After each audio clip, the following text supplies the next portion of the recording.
ایک دفعہ کا ذکر ہے کہ ایک بادشاہ کا کشتی کی سیر کرنے کو دل کیا۔ بادشاہ کے حکم پر شاہی کشتی کو خوب آراستہ کر کے سفر کے لیے تیار کر دیا گیا۔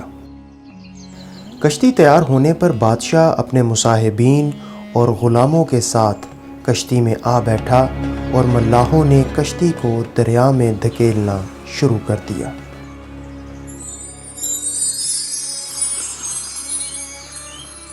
بادشاہ خوشگوار موسم میں کشتی کی سیر سے خوب لطف اندوز ہو رہا تھا۔ دریا کی سیر اور ٹھنڈی ہوا کے جھونکے دل و دماغ کو خوب تر و تازہ کر رہے تھے۔ کشتی میں سوار غلاموں میں ایک اجمی غلام ایسا بھی تھا جس نے پہلے کبھی دریا نہ دیکھا تھا اور نہ ہی کبھی کشتی میں سفر کیا تھا۔ پہلے پہل تو وہ چپ چاپ بیٹھا رہا، لیکن جب کشتی دریا کے وسط میں پہنچی تو اس پر لرزہ طاری ہو گیا اور خوف کے مارے اس نے بے تحاشا گریہ زاری شروع کر دی۔ اس کی بزدلی اور چیخو پکار سے بادشاہ کی طبع نازک مکدر ہو گئی اور دریا کی سیر کا سارا لطف غارت ہونے لگا۔ دیگر غلاموں نے اسے خاموش کروانے کی بہت کوشش کی، مگر اس پر کوئی اثر نہ ہوا۔ اسے جتنا سمجھایا جاتا وہ اتنا ہی زور سے چلانے لگتا۔ اسے چپ کروانے کی کوئی تدبیر نہ سوچتی تھی۔ کشتی میں سوار مصاحبین میں ایک دانا شخص بھی تھا۔ اس نے بادشاہ سے عرض کی کہ اگر آپ حکم دیں تو میں اسے خاموش کروا دوں۔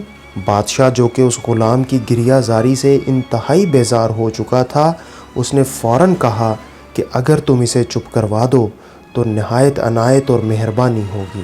بادشاہ کی اجازت ملتے ہی اس دانا شخص نے دوسرے ملازموں کو اشارہ کیا کہ اس اجمی غلام کو دریا میں پھینک دیں۔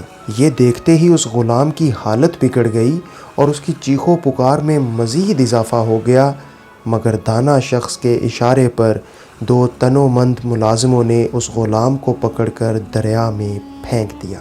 کشتی میں موجود ہر کوئی بشمول بادشاہ دم سادے ہوئے دیکھ رہے تھے کہ یہ دانا شخص آخر کر کیا رہا ہے۔ وہ غلام جب دریا میں چند غوطے کھا چکا اور اب قریب ہی تھا کہ وہ ڈوب جاتا، تو دانا شخص کے کہنے پر دوسرے ملازم اسے کھینچ کر کشتی کی طرف لائے اور وہ دونوں ہاتھوں سے کشتی کے پچھلے حصے کے ساتھ لٹک گیا۔ کچھ مزید وقت گزرا تو دانا شخص کے کہنے پر اسے واپس کشتی میں کھینچ لیا گیا۔ اس کے بعد وہ غلام خاموشی سے کشتی کے ایک کونے میں جا کر بیٹھ گیا۔ اس کے بعد اس کے منہ سے ایک آواز تک نہ نکلی۔ بادشاہ کو اس دانا شخص کی یہ تدبیر بہت پسند آئی اور بادشاہ نے اس سے پوچھا کہ اس میں کیا حکمت تھی۔